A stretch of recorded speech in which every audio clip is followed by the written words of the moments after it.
Looks like the festive season is going to kick in with a bang. Demand has picked up in a big way, and you're seeing it with many of these stocks even as we speak. You know, all of these consumer durable names have been surging. Havells, Voltas, Compton Consumer, Bajaj Finserv. Just look at that, 3.5% higher, 17,300 now on Bajaj Finserv. So that is a doubling this year. A large stock like Bajaj Finserv has doubled in 2021 already, about 95% higher, and now sitting with a market cap of almost 3 lakh crores. So pretty stupendous, the gains there. The market is not letting up, Anuj, any of its gains, just that in the mid caps, as you said, you know, some of these vulnerable pockets selling off. Yes, and on Bajaj Finserv, this race with Nifty, right? I think it hit 17,000 on same day as Nifty did. So I think perhaps it wants to hit 18,000 also, on the, and along with Nifty. But yeah, the broader market is seeing a bit of a mini shakeout. The advanced decline is already in favor of the declines, and some of these momentum pockets like metals already seeing a bit of a decline. So just keep an eye on some of these. Mitesh Thakkar is back with us. Prakash Gaba also joining us. Good morning, Mitesh. Your thoughts in the first hour, and what would be your stock calls now? So, Anuj, the first hour has been pretty good. I think, we've seen the rally kind of continue. There's no let up, at least in the short term, so we'll maintain our long positions. And on the stock side, I have one buy and one sell. Early in the morning, I had a sell on JSW Steel. I think Jindal Steel and Power also is showing signs of correction. So, sell with a stop at 397 for a correction to about 375, 372 zones. That's the pullback which the stock could give. And Maruti is a buy with a stop below 69.40 for a target of around 71.25. Okay, Maruti is a buy. Well, Prakash Gaba, good morning. How about you? I mean, there's so much to pick from, even, despite the rally that we've seen. What are you looking at today? So far, it looks like 17,800 would be the high for the day. It's very strong resistance out there. So far, it opened the gap up and stayed up. As long as it stays here and doesn't close the gap, I think one should be long. Once it closes the gap, it should be down. I have two stocks here, and both on the long side. I picked up is L&T. Yes, it's looking good to me. Very good chance L&T can see a climb to around 1,750 zones. It's running up. Stock below 1730 should be okay. And the second stock that I like is Titan. I think Titan 30 is looking good. And very good chance Titan, we can see it climb to maybe around the zones of 2,200. Stock below 2,100 should be okay on Titan. Yeah. By the way, just a bit of a move on some of the laggards. Maruti, for example, TVS Motors, these are the stocks moving. Kotak Mahindra Bank has really been the strongest banking stock. And that's the one which has really just been non-stop move on that one since 1750, 1760 was taken out. Just pull out the slightly longer term chart of Kotak Mahindra Bank. We've been highlighting this, I think 2 days back as well, that once the block deals were out of the way on Kotak Mahindra Bank, and there it is. It's a stock. Keep in mind, year to date, I think it's still negative. My memory serves me right. It's a stock which has underperformed, and that's because last year it had that big rally after that MSCI factor. So 1,200 to 2,000 had happened in one go, and after that some sort of consolidation. Mitesh, any thoughts on this one? Kotak Mahindra Bank. Anuj? Yes, Kotak Mahindra Bank. Yes. So I'll start with the disclaimer. We have some call options and covered call positions over here. I think the stock gave a breakout 2 days back around this 1800, 1820 mark, and the target which is there and the highest weekly closing which the stock has done is around 1955, 1960. That was on the 1st of January and then again on the 5th of February. So I think around those levels you would see some profit booking comments. Around 1955, 60 is what I would recommend people should at least take part profits. Once we start getting beyond that, the targets could be in excess of around 2150. Okay, gentlemen, thanks a lot for those trading ideas. Let's now go across to Manisha Gupta. Manisha, good morning. What commodity are you tracking?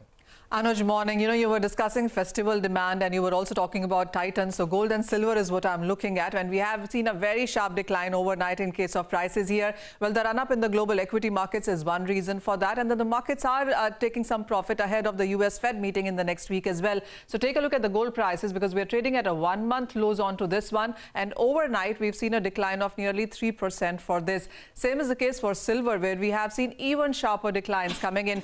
5% of a cut overnight in case of silver prices. This one is trading at the lowest since December 2020. And we have seen silver prices in the global markets decline below $23 per ounce as well. Indian markets yesterday were trading at around 63,000. So we have seen very sharp declines, a bit of a 0.25% of a buying in the Asian markets right now, but we are on the lower side of the range here. Various factors, as I said, which have been weighing onto the markets. It has been the strong US data, the strong US dollar as well. In sense of US data, we are reacting to the retail sales numbers, which were better than what the street was expecting. In the recent few days, we have seen stronger labor numbers come in from US, and then it also has been about the production, industrial data, inflation numbers. All of that is what the gold prices are looking at right now. Clearly, at these lower levels, you will see some festival buying into the Indian markets. The physical buying in China also may see some support, but markets do believe that at these current levels, the major thing is the concern that the US will start tapering this year end, and the FOMC meeting on 21st and 22nd of September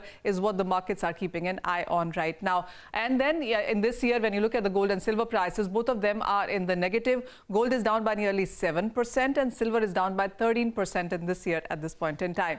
Trading strategies, though, we have a couple of buy calls coming in here, especially for natural gas, which has continued to run up. So buy continues there. 398 is the target on that one. And in the metal space, zinc actually seems to be still holding quite well in Asia right now. So a buy on that too. 257 could be on charts. Okay, all right, Manisha, thank you very much for all the updates there on the commodities side. Well, today is an important day because the GST Council will hold its 45th meeting in Lucknow. Timsi Jaipuria is here with the key expectations, and this is an important one because we're expecting the Fitment Committee to perhaps announce a bit of a tinkering with the rates today. Timsi. Well, the stage is all set for the 45th GST Council meeting, this time in Lucknow, where state finance ministers and union finance ministers are going to get together to actually take forward some of the crucial issues that can impact the common man and the country's finances. CNBC TV18 learns that the council is likely to have a heated discussion on the proposal to start deliberating inclusion of petroleum products under GST, though it looks very tough as both centre and states have been able to tide over the worst in terms of revenue collections because of the pandemic through additional levies that were being introduced on petroleum products. Apart from this, Centre is also likely to extend the window of concessions to specified COVID-19 treatment drugs from current 30th September till 31st of December. Council is also likely to expand this list by adding 7 more medicines in the list of concessional GST rates. Council is also likely to begin a fresh discussion by putting on the table various options and proposals to fund compensation to states for current fiscal, though Centre feels that the requirement of funds will not be as high as last year. For the common man, the council is likely to deliberate to consider GST on food delivery apps equal to as restaurant services, especially for the ones like Swiggy and Zomato, making them liable to pay GST. If cleared, the proposal is likely to come into action from January 1st next year. Apart from this, several items which are under rate revision are coconut oil, pens, iron, manganese, copper and various other metal ores and concentrates, also fortified rice kernels, paper sacks, UPS and external battery, biodiesel, railway parts, locomotives, etc., which could see a rate hike. A proposal which might take some time to get cleared, but that is something that the UP government has been wanting for since the meeting is in Lucknow. They wanted a GST based on capacity for gutka and pan masala manufacturers, but that proposal might not come in this particular meeting. Council is also likely to give nod to Sikkim to levy 1% cess on intrastate supply of pharma items for next 3 years to help them deal with COVID losses. And some more easing in compliance for the current taxpayers. Let's see what happens when the council meets. Back to you. Okay, that's an important meeting that takes place today. And as you heard my colleague, lots of big things to be spoken about. By the way, Reliance is also breaking out right now. So almost at 2,500 now on Reliance.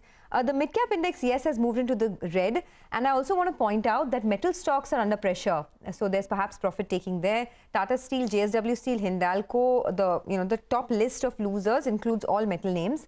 There's also ONGC, UPL that are down about 0.5%. Nothing alarming really, just some sort of froth being taken off, the cream being taken off from the milk perhaps. The market still continues to be pretty robust. Just want to also point out that in the broader markets, the hunt for value continues and the hunt for good quality stocks continues.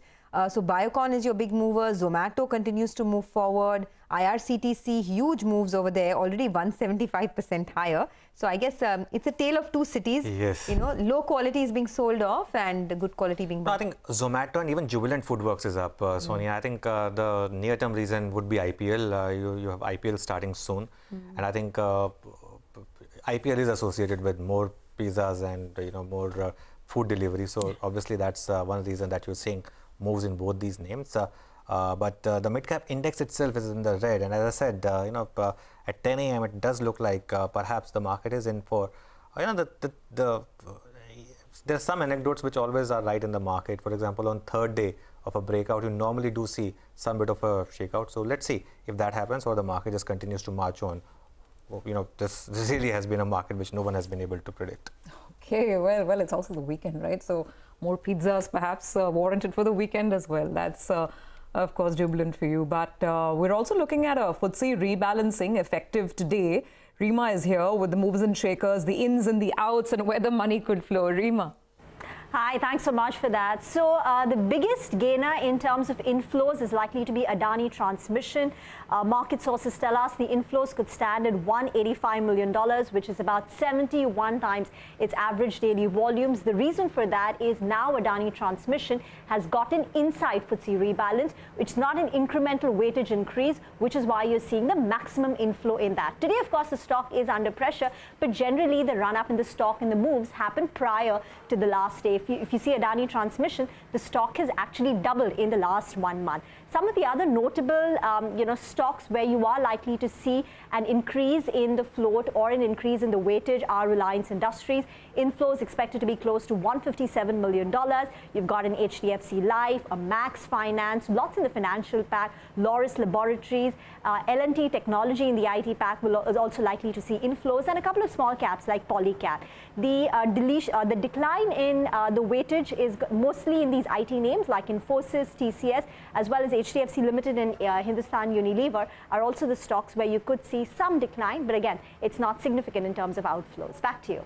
Okay, thanks a lot for that, Reema. So that is on the FTSE rebalancing. Let's slip into a short break, but up next, Sanjay Mukim, Sajid Chinoy and Madhav Kalyan of JP Morgan will be joining in from the sidelines of the 6th Annual India Investor Summit. You don't want to miss this one.